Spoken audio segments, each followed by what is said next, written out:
পারি না, তারপর বলতেছি। হ্যালো, আসসালামু আলাইকুম এভরি গাইস। আশা করি সবাই অনেক ভালো আছে। পুরুষ মানুষ সহজে কাঁদে না, কারণ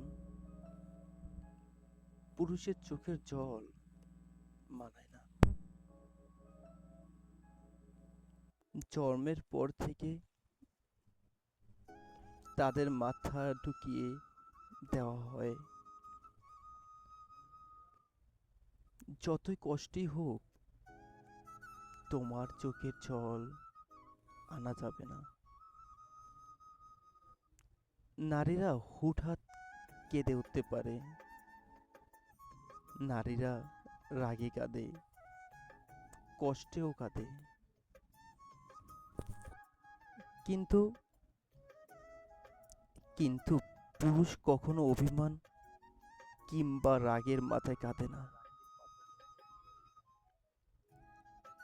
নারীর চোখের জলে ছলনা থাকলেও পুরুষের চোখের জলে কখনো ছলনা নেই।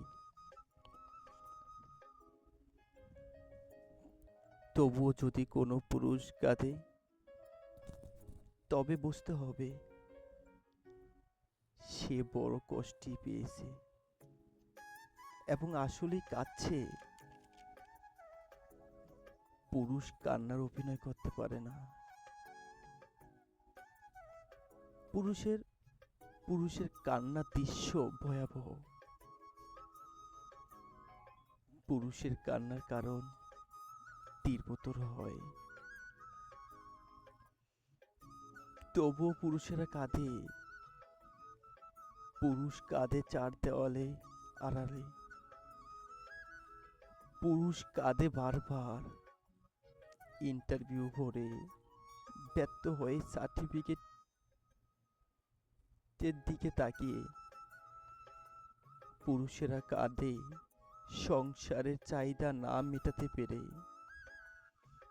পুরুষেরা কাঁদে বাবা মায়ের চাহিদা পূরণ করতে না পেরে। পুরুষেরা কাঁদে প্রেমিকা হারালে। পুরুষ মানুষ পুরুষ মানুষ নিজের জন্য যতটা না কেঁদেছে, তার চেয়েও বেশি কেঁদেছে অন্য কারো মন রক্ষা করার জন্য। পরিবার, বাবা মা, ছেলে মেয়ে কিংবা কিংবা তার আবদার পূরণ করার জন্য পুরুষের চোখের জল মাটিতে ফেলতে হয়, যা অনেক প্রেমিকাই জানে না। ইতিহাসে বলে, যে নারী ইচ্ছাকৃতভাবে পুরুষের চোখের জলের কারণ হয়েছে, সেই নারী সেই নারী জীবনের খুব একটাও সুখী হতে পারেনি। এটা নয় কোনো পুরুষের অভিশাপ, এটা পুরুষের চোখের জলের কারণ। তার দীর্ঘশ্বাস নারীরা বেঁচে থাকে, কিংবা কিংবা স্বামীর উপর ভরসা করে। আর সেই নারীর জন্যই যদি কোনো পুরুষকে কাঁদতে হয়, তাহলে সেটা সেই নারীর জন্যই অমঙ্গল।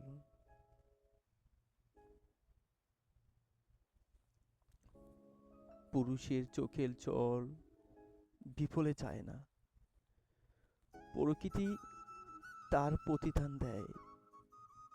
তবুও পুরুষেরা বীর। দিন শেষে একটা পরিবার, বাবা মা কিংবা একটা নারী বেঁচে থাকার শক্তি।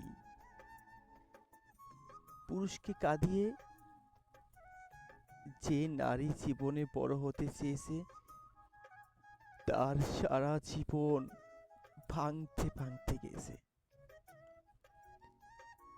কারণ একটা নারী জীবনের শেষটার পরেই একজন পুরুষ তার জীবনের স্থান।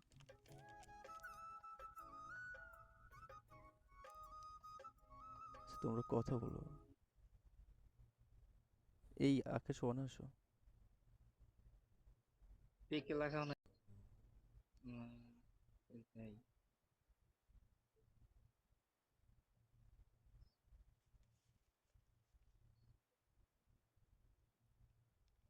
যাই হোক, অসংখ্য ধন্যবাদ আমার বন্ধুকে। অসাধারণ ছিল কাব্যর কথা এবং ভোকালটি। ধন্যবাদ জানাচ্ছি এত সুন্দর করে কাব্যটা করার জন্য, আমাদের সাথে সংযুক্ত হওয়ার জন্য। কথা গরম বলি। পানি